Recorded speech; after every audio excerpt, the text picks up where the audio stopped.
Baiklah, di sini saya dari kelompok 2 yang akan menjelaskan tentang rancangan Racimatrix pada PT Telkom.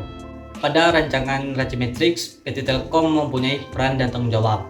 Peran di sini yang pertama adalah perizinan pemerintah, terus yang kedua perizinan warga negara, yang ketiga pengadaan bahan HDPE. Singkatan dari HDPE adalah High Density Polyethylene. Yang keempat adalah pengadaan bahan ODC. Singkatan dari ODC tersebut adalah Optical Distribution Cabinet, yang merupakan tempat terminasi antara kabel feeder dengan kabel distribusi. Terus yang kelima, konstruksi lubang. Yang keenam adalah instalasi HDPE. Yang ketujuh, pemasangan kabel pengumpan. Yang kedelapan, pembangunan yayasan ODC. Yang kesembilan, instalasi bot ODC. Dan yang terakhir, instalasi kabel pengumpan. Sedangkan penanggung jawab ada 3. Yang pertama adalah manajer, yang kedua adalah manajer asisten, yang ketiga shift koordinator. Nah, di sini kita bisa lihat keterangan ada pada gambar, yaitu R, responsible, orang yang bertanggung jawab. A artinya approve, menyetujui. Sedangkan C, konsultan, dikonsultasikan seseorang yang ahli dalam memberikan petunjuk, pertimbangan atau nasihat dalam suatu kegiatan. Sedangkan I, informant, yang orang yang memberi informasi. Nah, dalam penelitian ini langkah-langkah yang dilakukan adalah penilaian atau asesmen risiko dan dibagi menjadi 3 proses, yaitu identifikasi risiko, analisis risiko, dan evaluasi dan pemetaan risiko, serta tahap pemantauan risiko dilakukan untuk menanggapi risiko yang sudah teridentifikasi. Saya akan menyampaikan materi mengenai identifikasi risiko. Nah, mengapa sih perlu adanya identifikasi risiko? Identifikasi risiko ini perlu dilakukan karena di suatu perusahaan itu banyak sumber-sumber bahaya dan kita harus menuliskan semua risiko-risiko yang berkemungkinan akan terjadi. Kemudian kita lakukan penilaian risiko dari yang sudah kita tuliskan itu. Nah, hal ini dilakukan agar kita bisa mengetahui risiko mana yang diutamakan dan tindakan-tindakan apa yang kita perlu lakukan. Nah, di sini telah kami identifikasi beberapa risiko yang berkemungkinan akan terjadi dan dapat mengganggu proses bisnis perusahaan, dan teridentifikasi ada 35 risiko yang telah kami buat dalam suatu tabel yang berisikan jenis risiko, kemungkinan risiko yang akan terjadi, kode, P, possibility atau kemungkinan, I, impact atau dampak, R, risk atau risiko, dan kategori risiko. Yang pertama yaitu jenis risiko product development risk. Dalam jenis ini terdapat 2 kemungkinan risiko yang akan terjadi. Yang pertama yaitu strategi pengembangan produk yang tidak efektif sehingga tidak dapat memenuhi kebutuhan konsumen. Kemudian kita akan mencari nilai risikonya, yaitu dalam peta toleransi risiko. Nah, dalam peta ini terdapat level-level yang dapat menentukan nilainya. Yang pertama yaitu level kemungkinan itu terdapat 5 level, kemudian level dampak juga terdapat 5 level. Nah, pada risiko yang pertama ini nilai kemungkinannya yaitu 3, yang berarti risiko ini kadang terjadi. Kemudian nilai dampaknya atau impactnya itu terdapat pada nomor 4, yang berarti risiko ini berdampak signifikan terhadap suatu perusahaan. Dan didapatkanlah nilai risikonya yaitu 18, yang berarti kategori risiko tinggi. Kemudian ada jenis risiko IT atau Network Infrastructure Risk. Di sini juga ada 2 risiko yang berkemungkinan akan terjadi, dan kita cari juga nilai risikonya, yang mana nilai kemungkinannya itu 3, yang berarti kadang terjadi. Kemudian nilai impact-nya itu 5, yang berarti sangat signifikan dampaknya. Kemudian didapatkan nilai risikonya yaitu 23, berarti risiko ini sangat tinggi terhadap perusahaan atau berdampak sangat signifikan terhadap perusahaan. Kemudian untuk risiko-risiko yang lain kita cari dengan cara yang sama seperti jenis risiko yang pertama dan kedua tadi. Dan dapatkanlah nanti kategori risikonya itu tinggi, sangat tinggi, sedang, dan lain sebagainya. Selanjutnya yaitu analisis risiko.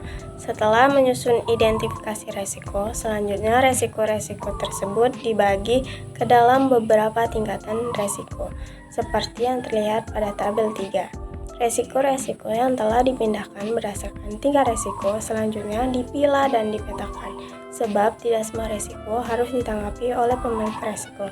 Kita lihat pada tabel 3 tingkat resiko. Tingkat resiko nomor 11 kategori resiko rendah, jumlah resiko ada 2, presentasinya 5,7%. Tingkat resiko nomor 13 kategori resiko sedang, jumlah resiko ada 1, presentasinya 2,8%.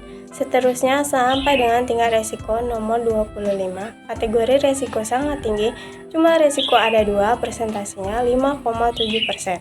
Dari pemetaan yang dilakukan, terbentuklah peta toleransi resiko. Resiko yang berada di atas toleransi akan membutuhkan proses mitigasi resiko lebih lanjut untuk mengetahui perlakuan resiko ke depannya, seperti meminimalisir keterjadian resiko, membagi resiko dengan pihak lain, menghapus atau menghindari resiko, hingga menghadapi resiko yang ada. Selanjutnya, kita lihat gambar 1 peta toleransi resiko sebelum mitigasi resiko. Matriks analisis resiko terdiri dari 2, yaitu ada level dampak dan level kemungkinan. Kita lihat ada di ranking 11 dengan 2 resiko, yaitu T28 dan T31. Ini memiliki dampak moderat dan jarang terjadi. Ini berada di kategori resiko rendah dengan warna hijau. Kita lihat lagi di ranking 25. Dengan 2 resiko, yaitu T5 dan T2, memiliki dampak yang sangat signifikan dan hampir pasti terjadi. Ini berada di tingkat yang sangat berbahaya. Maka resiko yang berada di ranking 25 harus pertama kali diprioritaskan dan diselesaikan. Harus pertama kali direspon. Jika sudah memiliki level matriks seperti ini, kita akan mudah untuk mengidentifikasi pemetaan risiko mana yang harus direspon terlebih dahulu. Yang berada di level rendah bisa kita abaikan dulu. Jika kita bisa meranking resiko seperti ini akan memudahkan kita untuk merespon resiko yang ada. Selanjutnya yaitu hasil proses mitigasi risiko beserta risk register yang telah dilakukan oleh pemilik risiko dan penelitian. Nah, dapat kita lihat dari tabel 3, yaitu tentang penilaian atau asesmen risiko. Langsung saja, yaitu kemungkinan risiko yang terjadi. Yang pertama yaitu strategi pengembangan produk yang tidak efektif sehingga tidak dapat memenuhi kebutuhan konsumen. Nah, di sini memiliki opsi perlakuan resident risk, P-nya 2, I-nya 3, dan R-nya 11. Nah, kemungkinan risiko yang akan terjadi ini bisa dikategorikan rendah. Yang kedua yaitu tarif yang tidak kompetitif. Nah, di sini sama, yaitu opsi perlakuannya yaitu reduce risk, P-nya 2, I-nya 4, dan R-nya 16. Nah, di sini dikategorikan tinggi.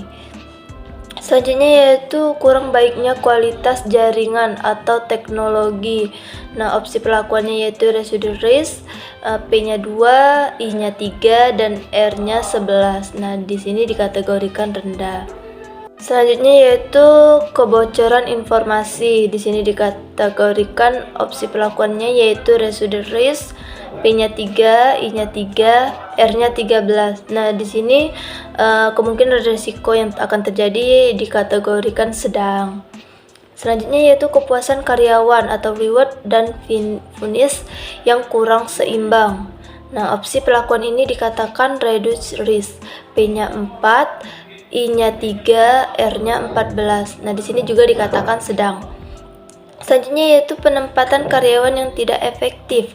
Nah, di sini juga opsi perlakuannya residual risk, P-nya 3, I-nya 3, dan R-nya 13, dikategorikan sedang. Selanjutnya yaitu kualitas layanan produk dan konsumen yang buruk. Nah, di sini opsi perlakuannya yaitu residual risk, P-nya 4, I-nya 2, R-nya 9. Kemungkinan resiko yang akan terjadinya yaitu bisa dikategorikan rendah. ketergantungan terhadap teknologi dari supplier, atau di sini opsi perlakuannya yaitu sharing risk. P-nya 3, I-nya 2, R-nya 8. Nah, di sini dikategorikan rendah. Baik, selanjutnya yaitu kemungkinan risiko yang akan terjadi. Supplier tidak dapat memenuhi kebutuhan pasar. Nah, di sini opsi perlakuannya termasuk sharing risk. Nah, P-nya 2, I-nya 4, dan R-nya 16. Nah, di sini dikategorikan risiko yang tinggi kemungkinan akan terjadi. Selanjutnya yaitu tidak mengerti atau tidak dapat memenuhi kebutuhan konsumen. Nah, di sini dikatakan opsi perlakuannya yaitu residual risk, P-nya 2, I-nya 4, R-nya 16. Nah, di sini juga bisa dikategorikan kemungkinan resiko akan terjadi yaitu bisa dikategorikan tinggi. Baik, terakhir yaitu fluktuasi nilai tukar valuta asing. Nah, bisa dikategorikan ini sharing risk, P-nya 2, I-nya 4, dan 16, dan dikategorikan tinggi kemungkinan resiko yang akan terjadi. Baik, selanjutnya evaluasi dan pemetaan risiko. Hasil pemetaan risiko selanjutnya berubah setelah dilakukan perlakuan risiko dan sesuai dengan target perusahaan. Pemetaan risiko setelah hasil mitigasi risiko dapat dilihat pada gambar 2. Di sini ada matriks analisis risiko, level dampak, dan level kemungkinan. Yang pertama, T1 yang diketahui kategori tinggi yaitu strategi pengembangan produk yang tidak efektif sehingga tidak tepat memenuhi kebutuhan konsumen dengan moderat dan jarang terjadi. Yang kedua yaitu T2 yang diketahui kategori sangat tinggi yaitu tarif yang kompetitif dengan signifikan dan jarang terjadi. Yang ketiga, T3 yang diketahui kategori sangat tinggi yaitu kurang baik kualitas jaringan atau teknologi asing dengan moderat dan jarang terjadi. Yang keempat yaitu T4 yang diketahui kategori sangat tinggi yaitu kebocoran informasi dan moderat dan jarang terjadi. Yang kelima yaitu T5 yang diketahui kategori sangat tinggi yaitu kepuasan karyawan dan rewards, dan punish yang kurang seimbang dan dengan moderat jarang terjadi. Dari tabel peta toleransi risiko setelah proses mitigasi risiko di atas dapat diketahui bahwa terjadi perubahan yang signifikan untuk mencapai target atau ekspektasi dari perusahaan dan mendapatkan perlakuan khusus agar risiko-risiko di atas tidak mengganggu proses operasional perusahaan dan mencapai tujuan perusahaan ke depannya.